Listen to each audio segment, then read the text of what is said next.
Assalamualaikum mga kaibigan, mga kapatid. Lakas makarubin Padilla, no? Anyway, good morning diyan sa Pinas. Time check dito sa Saudi Arabia 5:51 in the morning. So ito, may pag-uusapan naman tayo about doon sa nag-viral na pamamaril ng isang pulis doon sa Mag-ina sa isang lugar sa Tarlac. At bakit natin pag-uusapan ito? Dahil kay Mystica. Napanood ko kasi yung video niya, courtesy of Duterte News. So ayan. Pero bago po ang lahat, yung mga hindi pa po nakapag-subscribe sa channel ko, paki-subscribe naman po. Baka naman makatulong naman po kayo sa pag-angat ng aking channel, ang GRA, The Big Boss Channel, Joel Ramal Agustin Official. So paki-suportahan na lang naman po. Paki-suportahan naman po. At maraming salamat. So, ayan. Panoorin natin itong viral na video ni Mystica.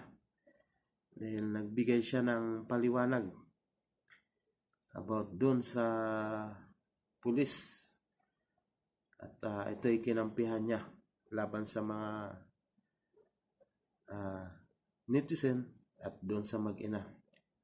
So tingnan natin bakit nag-viral itong video na ito. Nag-viral nga ba? Pero nakakatuwa lang kasi may isang Mystica na nagbigay ng paliwanag niya sa side niya. So ayan.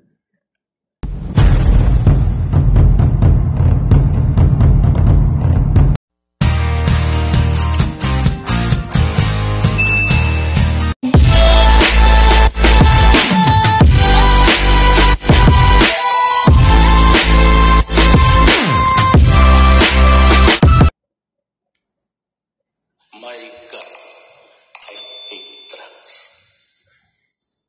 I will identify yung mga Pilipino na walang ginawa kung hindi magpatikos, maghanap ng mali para lang may masabi at marinig sila ng mga tao. Yan ang iwasan ninyo. Alam mo, sa totoo lang, kung maharap mo ako, maniwala ka, hindi, sapakin kita. Totoo lang. Ngayon kang lumaban ka, pasensya na. Balata na natin to. Sus, ginuog yun do. Kasi naman, Mystica ang gulo-gulo na ng mundo, pumapasok ka pa. Eh, alam mo naman, pag bumuka yung bibig mo, wala ka sa hulog. Ang bihira ka naman, oh. Sige na, patuloy na natin to. Ay, nako.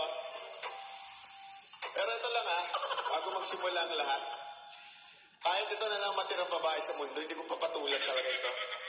Iba ho ang pag-iisip niya. Masakit sa bangs. Sige na nga, pag-usapan na natin to. Mystica talaga, oo. Talagang naka-TikTok pa yung video mo para talagang iba itsura, Ang tindi ng mga filters mo dyan, O sige na, pasok ka na. Oh my God. Kung saan na pala nakarating yung balita tungkol dun sa pulis sa Tarlac. Tarlac? Or Tarlac, para may pagka-sosyalan, Hindi bagay din, hindi bagay. Parang awa mo na, hindi bagay. May pinatay na maglola. So, tinatanong lahat, ano daw ang pakiramdam ko? Ano daw masasabi ko? Sino nagtatanong? Wala akong may interesado sa opinion mo, te. Parang awa, nag-iimbento ka na may nagtatanong sa'yo? At gustong malaman yung opinion mo as if it matters. Wala. Nag-iimbento ka, imaginary mo yan. Imaginary fans mo na may nagtatanong daw sa akin kung anong reaction ko, wala may interest. Parang awa mo na, okay? Lahat ng buong Pilipino nagkakasundo talagang magdusa. Sabi nga ng iba, gusto nila magdusa ng kamatayan kahit ako. Dapat to magkaroon na ng death penalty. Tapos ikaw, hihingan ka namin ng payo, opinion mo? Sige nga, ipakita mo nga. Sino nagsasabi sa'yo na kailangan ng opinion mo? Pakita mo. Well, based on kung ano yung nakita ko na dyan, puro sila against doon sa ginawa ng police. Well, noong tiningnan ko naman saan nag-ugat, well, at talagang tiningnan ko talaga kung ano yung pangyayari, mga ganon, talagang mga pasaway nga naman kasi yung maglola, okay? Dahil doon sa video na sabi mo na kagad pasaway yung maglola, hindi niya kumpleto hindi niya kumpleto yung video. Ang kita na lang natin doon yung nag-aaway na sila. Yung before that, nakita mo ba?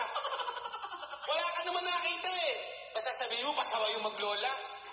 Pagbira ka, Lalong-lalo na nung lumapit yung anak at sinabi na, my father is a policeman. So, tingnan niyo yung paliwanag na to. Tingnan niyo yung paliwanag. Wala talaga sa ulo. Ako naman. Sana, ito lang sana lang huwag mong sa publiko kung saan ka nag-aral. Parang awa mo na. Kawawa yung eskwelahan na yun.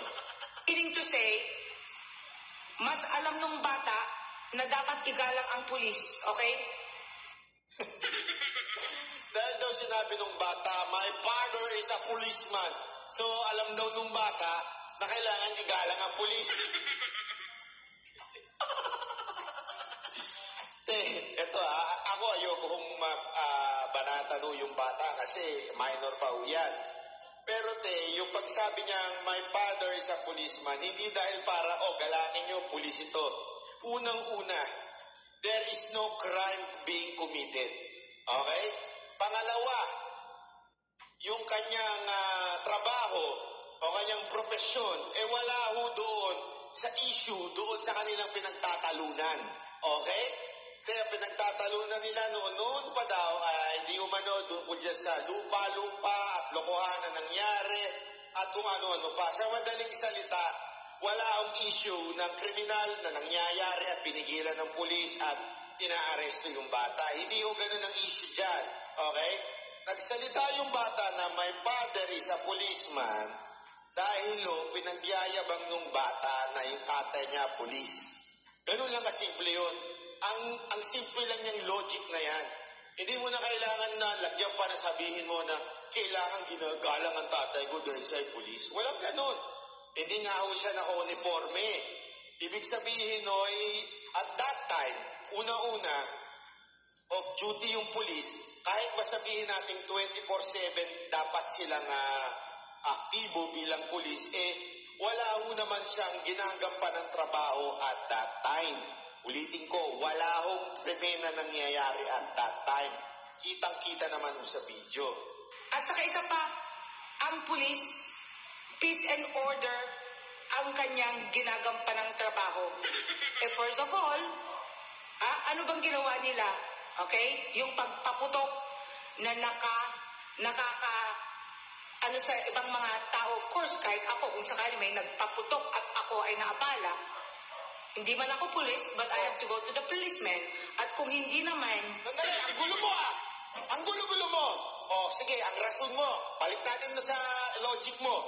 Ang dahilan mo, okay, dahil nagpaputok ng boga, yung bata, yung lalaki. Okay? Tapos, sabi mo, ang trabaho ng pulis is peace and order. Okay? Pero, sabi mo din na kung ikaw yun, pumunta ka doon sa pulis. Okay? Ganito nga ho tanungin kita. At that time, kung ikaw nakakita nun, ang una mo dapat pinupuntahan barangay. Pangalawa, yung police station na pinakamalapit o nakakasakop doon sa lugar na yon. Okay? Pangatlo, yung sinasabi mong peace and order. Sandali, meron buhubang gulo dyan na nangyayari at that time. May gulo hubang nangyayari para hulihin ng pulis at posasan at the same time barilin? Wala. Walang gulong nangyayari doon.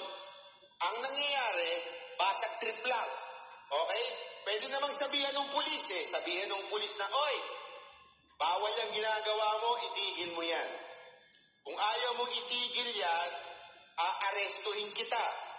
Ang dapat dala ng pulis posas. Hindi yung baril, pwede niyang dala, nakatago lang, pero posas. So, bakit niya binaril? Yun ang tanong dun Lumalaban ba yung tao? Hindi naman lumalaban, kitang-kita sa video. Okay? At saka sandali. Kung sinasabi mo, ang logic mo yung pagputok-putok ng boga dyan. Ang nagputok po ng boga yung lalaki. Sino ang unang binaril? Yung lola o yung nanay nung lalaki. Ano ibig sabihin nun? Sablay na kagad yung argumento ninyong peace and order na dapat pinatutupad ng pulis. Kasi wala namang ginagawang kaguluhan yung nanay Bakit niya binaril? Kung hindi naman na-aksyonan yung aking complaint at dahil wala palang pakialam itong mga ikino-complain sa pulis, walang paggalang, of course, that would be a big question on my part. Diba? So katulad nito, ano ba talaga? Yung anak ang nag-react na mismo, nakikita ko nagbibideo siya, hanggang sa nakita na niya na talagang wala na talagang paggalang sa pulis tong maglola, hanggang sa hindi na nakapagtimpi yung bata, lumapit, my father is a policeman, let it go. So, natural, bilang isang magulang, Ano? pinalaki mo yung bata na yan, Tapos? with respect, iginagalang ka bilang policeman. Tapos? Anong gagawin ko? Hayaan ko na lang ba na babastusin yung Bata? trabaho ko? Babastusin yung ginagampanan kong katungkulan bilang pulis? Sira pala talaga ulo nito ni Mystique Ate, sa tingin ko lang naman may tama ka talaga. May tama yung opinion mo Hindi ikaw, okay? Hindi. Matino ka isipan mo. Sa tingin ko lang may tama yung sinasabi ninyo. Alam nyo kung bakit? Unang-una, so ginajustify mo yung ginawang hakbang ng pulis dahil hindi siya ginagalang. Okay ka lang? Okay ka lang? Hindi ko krimen yun. Wala akong krimen na hindi galangin ng pulis, okay? Ito sinasabi ko. Dapat galangin natin ang pulis. Pero kung may isang tao na disagree siya sa pulis, hindi niya ginagalang, as long as hindi naman niya sinasaktan yung pulis, at hindi naman niya nilalibel yung pulis, sandali, pwede naman mag-disagree ka doon sa pulis Pwede ka namang hindi mo respetuhin yung pulis Hindi ibig sabihin nun, pwede mo na kagad barilin. Dahil lang hindi ginalang yung pulis, pwede mo nang gamitan ng baril. Alam mo ba ibig sabihin ng maximum tolerance ng mga kapulisan? Yun nga lang ang nasa rally. Halimbawa na lang sa rally di ba? Maximum tolerance nga Pinapalo na yung mga pulis, binabato na yung mga pulis, hindi nga inaalaw na magdala ng baril yung pulis habang nasa rally. Maximum tolerance ang tawag doon. Kahit, kahit sinasaktan na ng mga rallyista yung mga pulis. Okay? They're not allowed to bring firearms. How much more? Kahit bastusin ka, okay? Hindi ka nga dapat mamaril. Maximum tolerance dapat ang ina-apply ng mga kapulisan. Ulitin ko ulitin ko lang sa iyo para malinaw. Dapat nire-respeto ang pulis. Ngunit, hindi ibig sabihin noon, makinig ka, pag hindi na sila nirespeto, meron na silang karapatan, okay? Gumamit ng kanilang armas at pumatay ng tao. Napakalinaw niyan. So you're simply justifying, na pag binastos ang pulis, pwede nang gumamit ng armas. Naman, asan sa batas yan? Pakianak niya. At hahayaan ko na lang na i-manipulate ako itong mga maglolang ito na wala silang pakialam Well, if I would be that policeman as well, hindi... Huwag ka na mag-Ingles! Ang gulo na nga nung Tagalog mo, mag-i-English ka pa? Para ka pala namang... Hindi mo na nga may paliwanag na maayos sa Tagalog, Englishin mo pa. Pinabaling ako'y makulong. Ayaw ko lang na mapahiya at mawalan ng dignidad yung trabaho ko bilang pulis. Wait. So, sabi mo, hayaan mo na lang na makulong, okay? Kung ikaw yun, wag lang mabastos yung dignidad mo bilang pulis. Hindi naman yun eh. You're not getting the point. Ha? English na rin ako dahil sa kaka-English mo. You're not getting the point. The point is, nakapatay. Nakapatay. Buhay. Buhay ang nawala. While, ang ibig sabihin nito, it's not even worth it eh. Yung init lang ng ulo, wala namang nasasaktan at that time, wala namang krimen na nangyayari. It was just init ng ulo. Dahil doon sa init ng ulo, may buhay na nawala. Hindi lang isa, dalawate. Sasabihin mo, okay lang makulong dahil nawala yung dignidad niya bilang pulis. Dignidad ng tao nawala. Ito buhay nung nawala. Buhay nung dalawa. At the same time, merong pamilya niyang tinutulungan. May pamilya niyang binubuhay. Ama yan. So, dahil lang sa nawalang dignidad, justifiable na ang mamatay ka ng tao o pumatay ka ng tao. Mistika, medyo please check your values in life, ha? Your values in life is so sickening. Huh? You're so something, na nagme-maintain ng peace and order. Sa pamamagitan ng ginawa niya, kung yun na lang ang way para mapatahimik to Maglola, then he did his thing. That's what I think. Diba? Ano ang dapat niyang gawin? Hayaan. Naputol ako yung video niya. Yan lang yung nakita ko. Alam niyo, ito si Mystica, ha? Feeling ko kasi ito, wala na kasing ganitong, tong artista. Artista ba ito? O split dancer? Di ko kalimutan ko na, nag-artista ba ito? Anyway, kung nag-artista man siya, di ko kasi pinapanood yun eh. Sorry yung acting yun. Sorry. Pero sa akin pananaw, walang kwenta ko acting yan. Pero yung pag-iyak-iyak niya lagi dito sa mga video-video niya, ito naintindihan ko eh. Okay? Naiintindihan kita. Na minsan kailangan mo lang umepal at kailangan mo lang, maggawa-gawa ng mga ganyang video-video para maging relevant ka at malay mo, may kumuha pa sa yung TV. Siyempre, parelevant ka. Okay? Parelevant ka kasi artista ka, alam mo naman, kailangan mo ng project. Pero naman, minsan, minsan hindi mo na ginagamit eh. Alam mo yun? Baka mabulok na uyap dyan. Gamitin mo naman minsan yung utak mo, minsan lang, ha? Kahit minsan. Baka mabulok yan dyan. Sayang naman. Kung meron, ha? Kung meron. Di ko sure kung meron. So please lang. Alam kong kailangan mo na umepal at maging magparelevant, magkomento. Gusto mo yan, nagtitrending. Sigurado kung tuwan-tuwa ka, nagtrending yung pangalan mo na naman sa Twitter. Pero yung pagtitrending mo yung pangalan mo, hindi mo ba naiisip kung anong ibig sabihin nun? Ha? Walang sumasang-ayon sa'yo. Ganun lang kasimple. Pinagtatawanan ka. Ganun lang kasimple. Naiinis sila sa opinion mo. At higit sa lahat,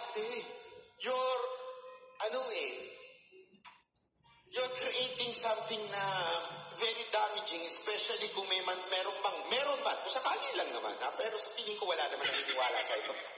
Kung sakali lang naman na may maniniwala pa sa'yo, very damaging yung mga opinion mo. Kasi isipin mo ang opinion mo, pag nawala ng dignidad ng isang pulis, okay na ang makulong? Okay na yung justifiable na yung ginawa ng pulis? Hindi ho ganyan. Isipin mo na lang, kung ilan ang pulis na binabastos ng mga ilang, lalo na yung mga aktivista, mga rallyista, binabastos sila. O isipin mo na lang kung yan ang paniniwalaan ng tao, na pag nawala ang dignidad, dapat na humakbang ng hindi maganda. Hindi. Buhay pa rin ng tao yung kinitil ng pulis na yun, hindi ho maganda yun. Ito, seryoso ito Alam kong gusto mong umepal, gusto mong magpaka-relevant, at gusto mong, alam mo, magka-project, dahil laos ka na. Wag naman sa ganyang paraan, hindi ho maganda. Seryoso ako ako manager din ho ako Alam ko, buhay ng mga artista, issue. Buhay ng artista, controversial. Pero ilalagay mo naman sa tamang hulog Sa tamang hulog lang. Yung hindi ka naman, okay lang magkaroon ka ng issue sa sarili mo, di ba? Dahil artista ka, alam mo yung imbe-invento ka, alam naman natin mga artista, imbe-invento ng mga relationship, jowa, ganyan-ganyan. Parte yan ng pagiging artista Pero yung wala namang madadamage, yung wala namang maapektuhan at matatapakan, yung pinagsasabi mo, kung ako yung pamilya, nung nanay at saka nung bata, yung lalaki, medyo hindi ho tama kung mapapanood kita. Maiinis ako sobra. Hindi ka na nga nagdalamhati. Hindi ka na nga alam mo yun, nakiramay. Tapos i-justify mo pa yung ginawa ng pulis. Ewan ko ba naisip mo ba kakampihan ka ng mga Duterte supporter? Hindi. Ito sa'yo. Hindi ka kakampihan. Bakit? Alam ng lahat, maging si Pangulong Duterte, nasablay yung ginawa ng pulis. Ewan ko nga, ikaw lang kumampi. Isipin mo sa dami ng mga Pilipino, ikaw lang kumampi. Siguro naman, walang kakampi doon sa ginawa ng pulis. Kitang-kita naman, maling-mali. Walang krimen na nangyayari, hindi lumalaban yung lalaki, nakayakap na nga lang yung nanay para pinipigilan yung lalaki. Tapos ganun pa, dahil lang nabastos, dahil lang na-trigger. Di naman, isip-isip ka naman ng ibang gimmick mo. Please lang, isip ka naman ng ibang gimmick mo. Hindi maganda hindi maganda. Nakakasama ng loob dun sa pamilya. At saka siyempre, hindi rin maganda kung may maniniwala pa sa'yo, pero sa tingin ko wala. So, baka okay na yun. Kaya lang, hindi talaga maganda yung kumenton mo. Aside medyo sa halatang mahina ang mo, sablay ka talaga, halatang may ganun. Medyo ganun yung yung pag-iisip mo. Mali tayo. Pag bago-bago ka na ibang issue, hanap ka na ibang issue, siguro ako sa'yo, magandang gawin mo, mag-split ka na lang. Yun, mag-split ka na lang sa karsada, tapos sigaw-sigaw ka dyan. Magsuot kayo ng face shield at face mask. Siguro matutuwa pa yung mga tao Ang galing-galing nakakapag-split pa siya. Di ba? At least ganun, medyo, tapos lagay mo, magsuot ka ng t-shirt, wear mask, wear face shield, mag-ingat. Yung mga ganung gimmick, di ba? Tapos, pumunta ka dyan sa karsada mo, mag-split ka, tapos mag-video-video ka, baka matuwa pa kami. Itong gimmick